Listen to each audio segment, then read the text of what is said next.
Quero apresentar-vos uma nova etapa da minha vida espiritual, na minha carreira de lives, de meus diretos. Já agora apresento-me novamente.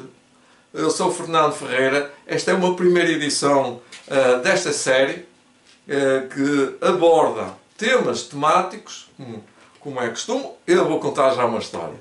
E vou contar uma história que tenho duas histórias, pronto, mas tenho muito para contar. Eu não tenho tempo aqui para falar de todo o tema temático que está aqui. Vou apresentar aos bocadinhos. E quando espero que ter alguma aula de teológica ou história, eu socorro-me a este mapa. Isto veio da Universidade de UNASP. Portanto, é um diagrama profético da história da redenção. Centro de Pesquisa de Ellen White, UNASP. Portanto, não é brincadeira, não é um brinquedo, não é uma coisa feita por mim, nem por homens normais, não é? Como costumam dizer, os homens são todos normais. Para mim são todos normais, mas alguém se lembrou de fazer isto. Alguns pastores, alguns teólogos, alguns professores de Bíblia e de História, talvez, alguns professores de História e Bíblia e de Teologia, fizeram este grande mapa, que tem muitas coisinhas. Tem desde Lúcifer, a queda de Adão, para aí fora, para esta história de Adão e Eva, para aí fora. Isto tem muita coisa, tem muita matéria para dar. Mas eu gostaria de contar uma história. Já agora eu vou falar essa mesma história. Uma vez, já foi há 20 anos, já vai lá há 20 anos, as pessoas, se calhar, algumas delas já nem existem. É que me contou, existe.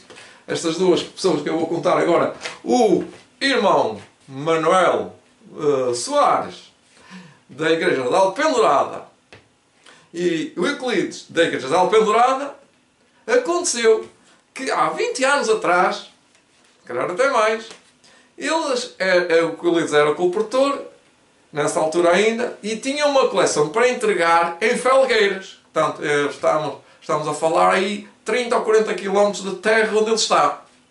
E então, era para entregar a um pastor destas igrejas evangélicas. Pronto, não interessa saber qual era a igreja, que eu não me apercebi qual era a igreja. Isso não é importante. O que vai desenrolar aqui a história é a história. Então o Euclides não tinha carro, não tem carta, condução, e anda sempre à boleia. Impede este irmão, o Manuel Soares, para o levar a Felgueiras. Mas o encontro era às 18 horas da semana, não é? Foi um dia da semana. Mas o irmão Euclides tem uma doença que não pode conduzir, não tem carta, porque tem aquela doença que é a epilepsia, e ele pode cair para um momento qualquer e não pode conduzir. Então é esse o motivo. E então ele vai nesta carreira, nesta entrega, que ele era coletor, entregar 3 livros, que é a coleção branca. A coleção branca em Portugal eram uns livros grossos, parecia bíblias, aquelas antigas.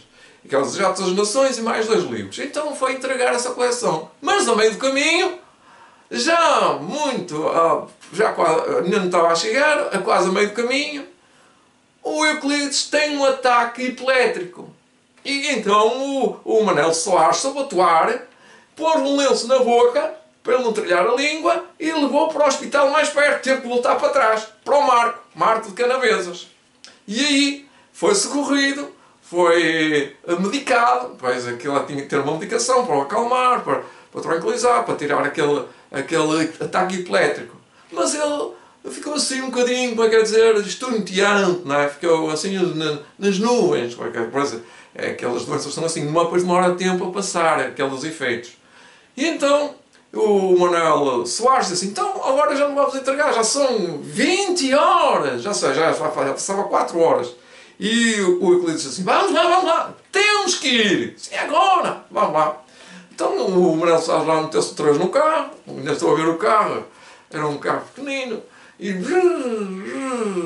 lá foram para Felgueiras, talvez mais 30 ou 40 km. E lá chegaram, nem sabiam muito bem onde é que era. Se onde é que é a igreja? E lá passaram, lá viram, olha, é aqui, Aqui, lá entraram. Estava o porteiro, o diácono, à entrada e disse: é que vocês vêm? Que eles não deixam entrar as pessoas assim. O que é que vocês veem? Porque já estava passada a hora, já eram 8 e tal, 9 horas, sei lá, já disse uma hora tardíssima. E ele disse, o Manuel Soares: nós viemos entregar uns livros a um pastor assim, assim, assim. Então vão para aquela porta ali por trás e seguem e esperem lá.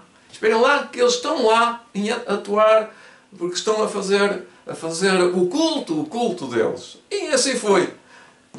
E assim foi. Agora que reparei, está aqui um pormenor técnico que agora estou a ver ali no meu vídeo. Tenho 2 vídeos, o vídeo que está para o vídeo, para o meu vídeo, e para o YouTube e para o Facebook. Então, nisto eles tiveram que esperar, e estavam a ver o que estava tudo a acontecer na igreja, mas eles ficaram num lugar em que estavam fora da igreja, mas estavam dentro, estavam com o pé fora e o pé dentro. Não estavam dentro da igreja. Estavam num cantinho lá à entrada, lá à saída de lá atrás. E então viam o palco, não é? E eles voltaram as pessoas para o chão. Bumba! Voltavam as pessoas para o chão. Timba! E aquelas pessoas não sabiam, eu sabia o que estava a passar, nós sabíamos, o Manuel Soares sabia o que estava a passar, mas o Euclides não percebia nada, não se lembra de nada, isto não se lembra de nada. E a certa altura, os pastores, estava lá um americano, tinha um americano, mas quando eles vêm, tinham um americano e tinham um intérprete, e eles viraram-se de costas, desculpem, viraram-se de costas, e viraram-se, então o Manuel Soares estava a vê-los de frente, já estava, porque eles estavam naquele canto, ficou a vê-los, e deram 2 comprimidos, devia ser, percebem? E eles tomaram os comprimidos, e já viraram e continuaram a pregação e a parar aos berros e a dar aqueles gritos, e as pessoas não caíam e empurravam, quero vê-las cair. E assim é uma história, esta história é verdadeira. Então, o que é que diz a Bíblia? Qual é o texto bíblico em que Deus me mostrou que tudo está sob controle? Está tudo aqui sob controle no nosso mapa. E vamos mostrar um texto que já não o leio há muitos dezenas de anos, já posso dizer que há 20 e tal anos que não o leio, mas quando eu li fiquei assim impressionado. É místico, é um texto muito misterioso. Mas eu vou ler em Ezequiel capítulo 1, versículo 16, 17 e o 18. Mas principalmente o 17. Eu vou ao 17. Ele está a ver 2 rodas, 4 rodas aliás. Andando elas, andava pelos 4 lados deles. Portanto, elas andavam assim. Não se viravam quando andavam. E o versículo 17 diz que são rodas que andavam e não se viravam pelos 4 lados. Não se viravam quando andavam. Não se viravam. Eles rodavam assim, costuma dizer, rodavam como fosse a roda de um carro.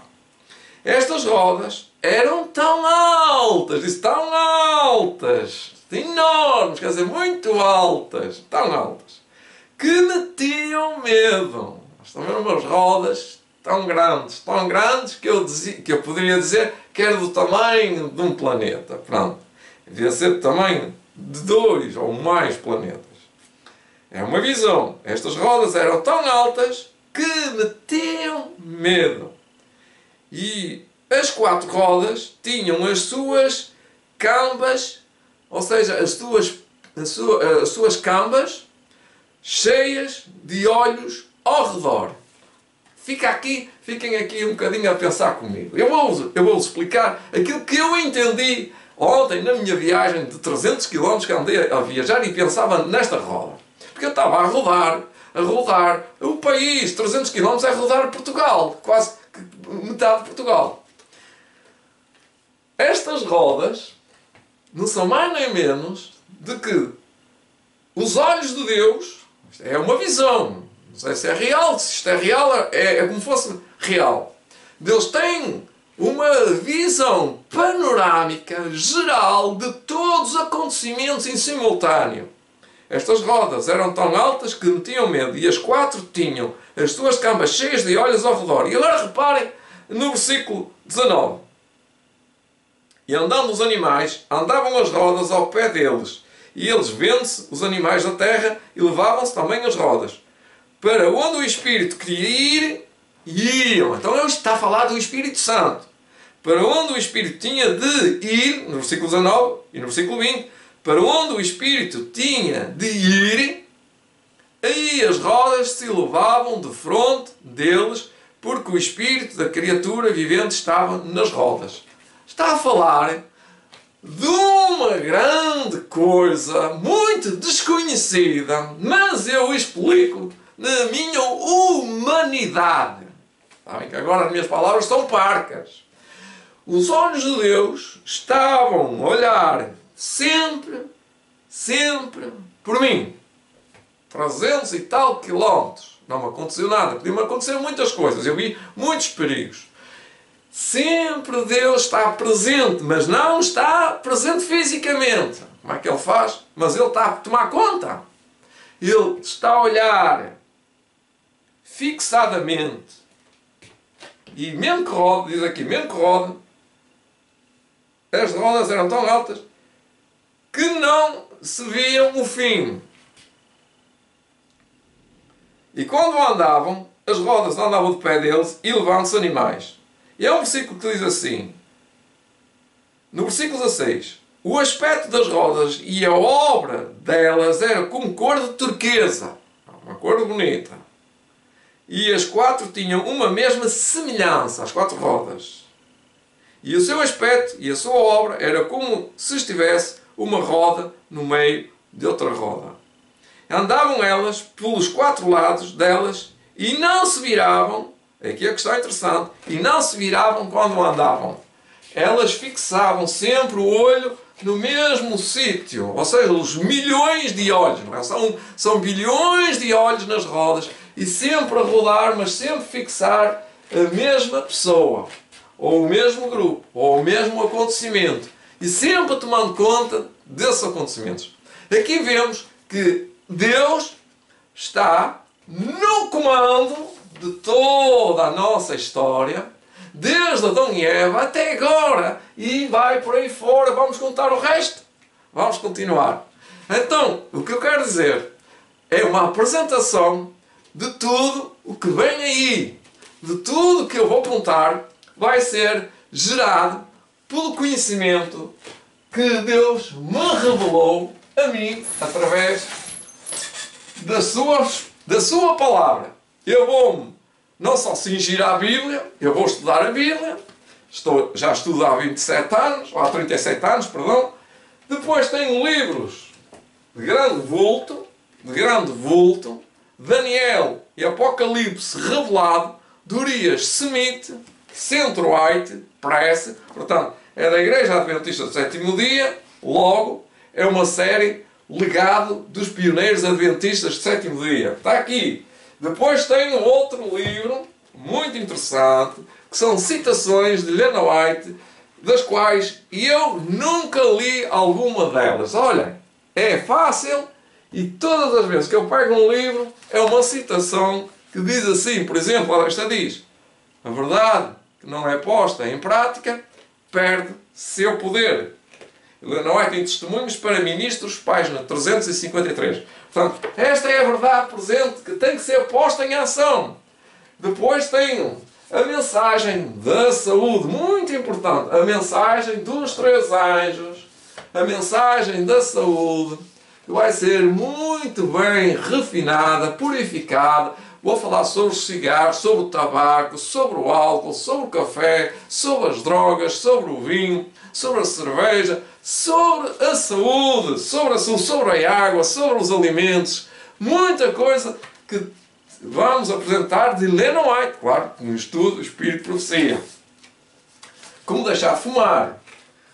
Também temos agora para o povo em geral, para as massas, para nutrir de pão, este é o trigo do céu, livrinhos pequeninos, folhetos, folhas de outono, para quem quiser saber a verdade. Temos muita coisa. temos muita coisa. Sobre a imortalidade da alma, temos também este verdadeiro tesourinho que foi feito, não se consegue ver? Está ali. Foi feito pela União dos Adventistas da América do Sul, portanto, foi feito no Brasil. Ele é um tesouro, fala sobre o segredo da morte. Isto é para distribuir pela casa em casa. Portanto, isto é um trabalho de campo que vai demorar a minha vida inteira. Eu vou me dedicar de corpo e alma a isso. E quem quiser pedir-me folhetos, é só buscar. Eu tenho mais e mais e mais, e cada vez mais, e há muita coisa para falar. Não é só para falar, mas para distribuir, meus amores. Para distribuir, como estes aqui, que já é o último.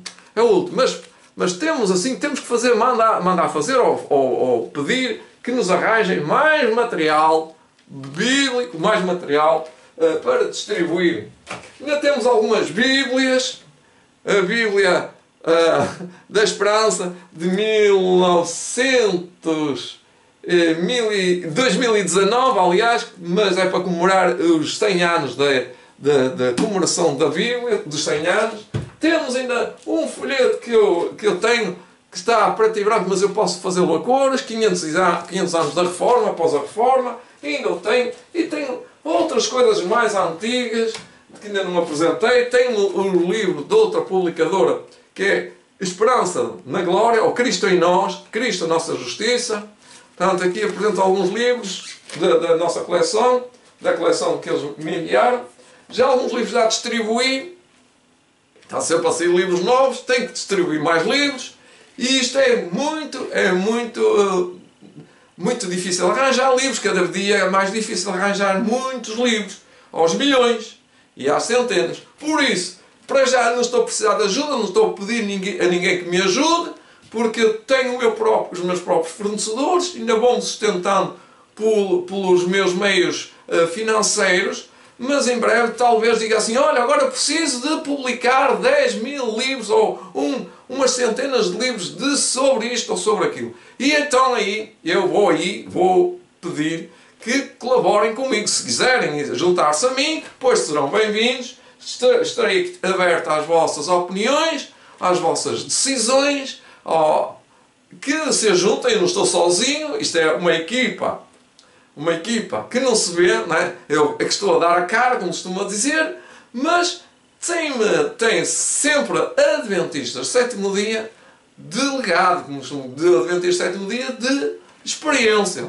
Não são Adventistas Sétimo Dia que agora vieram com uma ideia nova. Não. Isto é uma história que continua desde 1863. Nós estamos a chegar ao fim. E eu queria agradecer em primeiro lugar a Deus, porque Ele enviou o seu Espírito Santo. Eu sinto isso. Cada vez estou a sentir cada vez mais, como concentrar ali na secretária com os livros e estudar, concentro mais e recebo mais matéria espiritual. Hoje apenas apresentei esta sequência daquilo que vai ser o meu futuro e o vosso futuro também. Juntem-se a mim, não tenham medo, confiem em Deus, porque o plano não é meu, a obra não é minha. Nós somos todos do mesmo Deus e precisamos anunciar as boas novas do Evangelho ao mundo inteiro. Por favor, então, orem conosco, estejam conosco. Bom Deus e nosso Pai, te quero agradecer em primeiro lugar pela tua experiência que tu tens conosco e pela experiência que nós temos contigo, Senhor. Te quero agradecer pelos métodos de ensino que tu enviaste através dos teus servos e pela experiência pessoal que nós temos com Deus através da palavra impressa e da página impressa para distribuir. E também daqueles encontros, que eu diria os encontros imediáticos, que nós não temos literatura, mas falamos de ti e da tua pessoa. Ó Pai, quero pedir que abençoes esta obra, esta grandiosa obra, mundialmente. Ela não está aqui somente, aqui implantada neste bocadinho de sala, ela está implantada em muitos lados do mundo, estamos a interligar-nos, estamos em comunicação sempre uns com os outros, através de várias redes, mas ajuda, Senhor, a que isto seja para a tua honra e glória o teu nome, com a Igreja Adventista Sétimo Dia, a trabalhar também, nós colaboramos com todos, desde que eles estejam de acordo com a vontade de Deus, e que todos nós temos um mesmo propósito, é servir-te, amar-te e honrar e levar o teu nome, fazendo a tua própria vontade, a vontade de Jesus Cristo, o nosso Salvador. Tu te peço e agradeço no nome e nos méritos do Senhor Jesus Cristo, o nosso Salvador. E amém. Muito bom, bom apetite. Hoje ainda não comi substancialmente, já vou comer a segunda refeição. Esta já foi a primeira refeição espiritual que vos dei. A primeira refeição é sempre muito escassa, ainda é muito pouquinho, como é que costumo dizer. Mas já estou a dizer que vai vir grandes coisas para apresentar aqui. Até lá, desejo a todos vós uma boa semana, um bom propósito, descansem bem, nutrem-se bem e venham aqui e falem connosco e deixem os vossos recados. É o meu desejo e sincero agradecimento. Amém.